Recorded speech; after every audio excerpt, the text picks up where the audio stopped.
আজকে বাচ্চাদের ভাজা পোড়া না দিয়ে বন্ধুরা ফল দিব। ছোটটা অনেকক্ষণ ধরে ড্রাগন খাবে,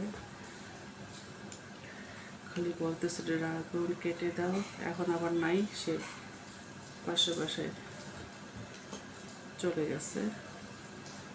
মাশাআল্লাহ।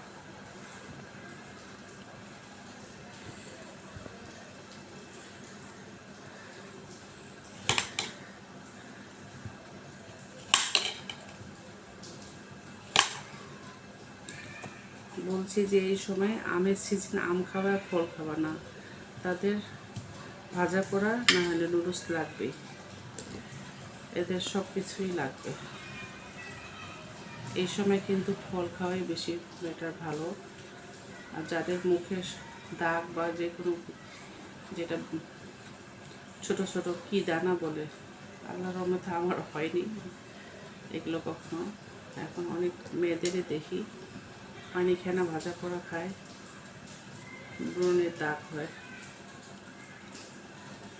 তারা যদি এই সময় আম খায়, প্রচুর আম, এমনি পুরো 1 মাস 2 মাস সব দাগ ভালো হয়ে যাবে। এটা আম কাটবো, ছোটটা আবার নাই, ওকে না দেখে কাটলে আবার চিৎকার মারবে। আর এই যে আম, আজকে ওদের নাস্তা এটাই দিব। আর ওটা ও আসলে কাটবো, বাসায় গেছে খেলতে। এই হচ্ছে আজকে তাদের সন্ধ্যার নাস্তা। ঠিক আছে, আল্লাহ হাফেজ, সবাই ভালো থাকবেন।